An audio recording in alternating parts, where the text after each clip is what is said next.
అదరగొట్టే కారం రంగు రుచి ఆచి కారం పొడి. పవన్ కళ్యాణ్ అనే పేరంటే అది ఒక హై వోల్టేజ్ పవర్.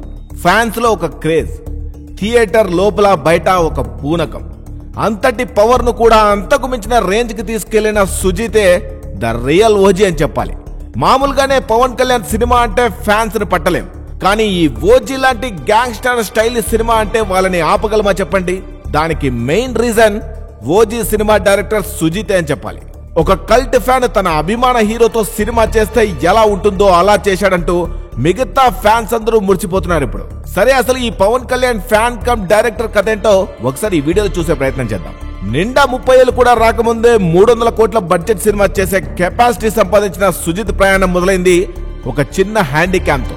అనంతపురంలోని ఒక మారుమూల గ్రామం డబురవారిపల్లికి చెందిన ఒక చార్టెడ్ అకౌంట్ కొడుకైన సుజిత్ కు చిన్నప్పటి నుంచే సినిమాలంటే విపరీతమైన పిచ్చి.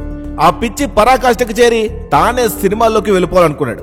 ఆ తర్వాత చెన్నైకి వెళ్లి అక్కడ చదువుకుంటున్నా కూడా సినిమాల్లోకి వెళ్లాలన్నదే ధ్యాస.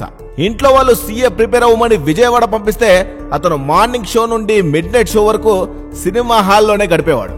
బెజవాడ చాలా మంది బతుకులు మార్చేసిందంటారు. సిద్ధార్థ కాలేజీలో చేరిన రామ్ గోపాల్ వర్మ విజయవాడ సినిమా హాల్ చుట్టూ తిరిగినట్లే సీఏ కోచింగ్ వచ్చిన సుజిత్ కూడా బెజవాడలో థియేటర్లని చుట్టేశాడు.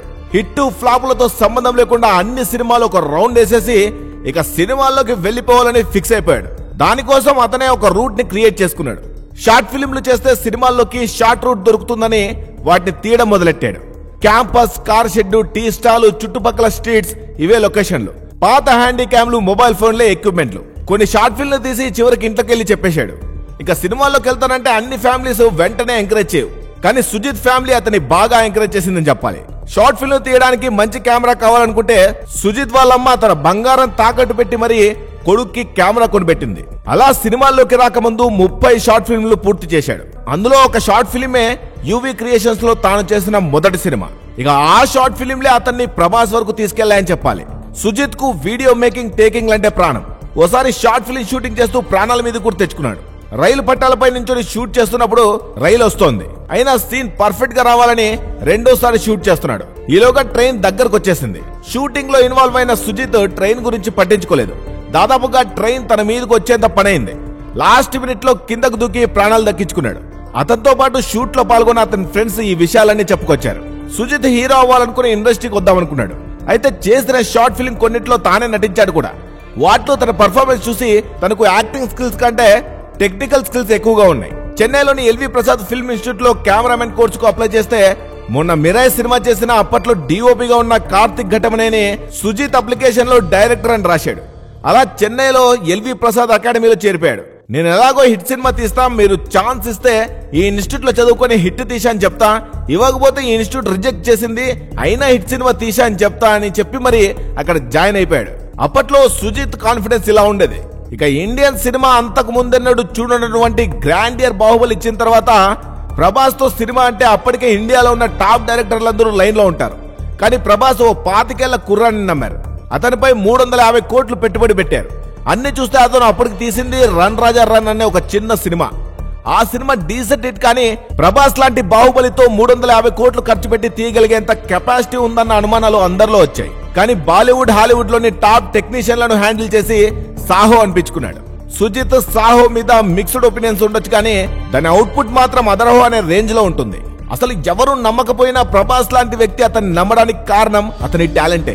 సుజిత్ మొదటి సినిమా కూడా తీయకముందే ప్రభాస్ అతని షార్ట్ ఫిల్మ్ చూసి అతనికి ఛాన్స్ ఇవ్వాలనుకున్నాడు. ఒక్క సినిమా కూడా పూర్తి కాకముందే సుజిత్ ప్రతిభ బాలీవుడ్ కి పాకిపోయింది.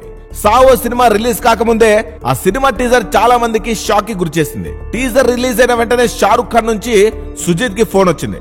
ప్రభాస్ పక్కనే ఉండగా షారుఖ్ నుంచి ఫోన్ వచ్చిందని సుజిత్ ఓ ఇంటర్వ్యూలో ఈ విషయాల్ని షేర్ చేసుకున్నాడు. ఆ తర్వాత సుజిత్ షారుఖ్ ని మన్నత్ షూటింగ్ లో కలిశాడు. కొద్దిసేపు అనుకున్న మీటింగ్ 4 గంటలు జరిగిందని, సినిమా మేకింగ్ గురించి మాట్లాడుకుంటూనే ఉన్నామని, ఆ సమయంలో షారుఖ్ తనకు 11 హగ్గులు ఇచ్చాడంటూ సుజిత్ చెప్పుకొచ్చాడు. ఇక సాహో సినిమా టాక్ ఎలా ఉన్నా ప్రొడ్యూసర్లకు లాభాలైతే తెచ్చింది. అయితే ఆ సినిమా మీద నెగిటివ్ టాక్ సుజిత్ ను ఎఫెక్ట్ చేయలేదు. కథ సరిగ్గా జనాలకు ఎక్కలేదనుకున్నారు, కానీ సుజిత్ ఫెయిల్ అయినట్లుగా ఎవరూ చెప్పలేదు. సుజిత్ కూడా తనకు వచ్చిన క్రేజ్ ని క్యాష్ చేసుకోవాలనుకోలేదు. తనకు ఎన్నో ఆఫర్లున్నా సినిమా చేయలేదు. దాదాపు 2 ఏళ్లు ఖాళీగా ఉన్న సుజిత్ కు ఓ పవర్ స్టార్ తగిలింది. నిజానికి సుజిత్ సాహో సినిమా తర్వాత చిరంజీవి గాడ్ ఫాదర్ సినిమా చేయాల్సింది. అయితే అది రీమేక్ సినిమా కావడంతో ఆ ప్రాజెక్ట్ నుంచి తప్పుకున్నాడు సుజిత్. ఆ తర్వాత త్రివిక్రమ్ సజెషన్ తో పవన్ కళ్యాణ్ సుజిత్ తో డైరెక్షన్ కి ఒప్పుకున్నాడు. ఆ సినిమా స్టార్ట్ చేయడానికి ముందు నుంచి సుజిత్ బిల్డప్ చేసిన విధానం ఫ్యాన్స్ ను పిచ్చెక్కించింది. సుజిత్ సినిమా లవర్ మాత్రమే కాదు, పవన్ కళ్యాణ్ వీరాభిమాని. పవన్ కళ్యాణ్ సినిమాలకు వెళ్లి ఓ ఫ్యాన్ బాయ్ గా సుజిత్ రచ్చ చేసిన వీడియోలు ఇప్పటికీ సోషల్ మీడియాలో ఉంటాయి. అలాంటోడు సినిమా మొదలు పెట్టడం, పవన్ కళ్యాణ్ కు బాగా సెట్ అయ్యే గ్యాంగ్స్టర్ మార్షల్ ఆర్ట్స్ బ్యాక్గ్రౌండ్ ఎంచుకోవడం, దీంతో సినిమా అంచనాలు ఎక్కడికో వెళ్లిపోయాయి. సుజిత్ ఈ సినిమా మీద ఎంత ఎఫర్ట్ పెట్టాడో ఇప్పుడు ఈ సినిమా చూస్తేనే అర్థమవుతుంది.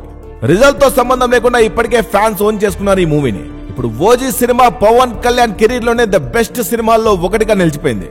దాన్ని ఎగ్జిక్యూట్ చేసిన సుజిత్ పేరైతే ఇప్పుడు మారుమోగిపోతుందని చెప్పాలి. 10 ఏళ్లలో కేవలం 3 సినిమాలతో ఇంతటి క్రేజ్ సంపాదించిన డైరెక్టర్ ఇంకొకరు లేరని చెప్పాలి. ఎన్నో సినిమాలు చేసి ఏదేదో చేయాలన్న ఆతృత కూడా సుజిత్ కి లేదు. ఓ ఫ్లోలో వెళ్తున్న సుజిత్ తర్వాత ఏం చేస్తాడో చూడాలి. మరి సుజిత్ పై, ఆయన ఇన్స్పైరింగ్ స్టోరీపై మీ అభిప్రాయాన్ని కామెంట్ రూపంలో తెలియజేయండి.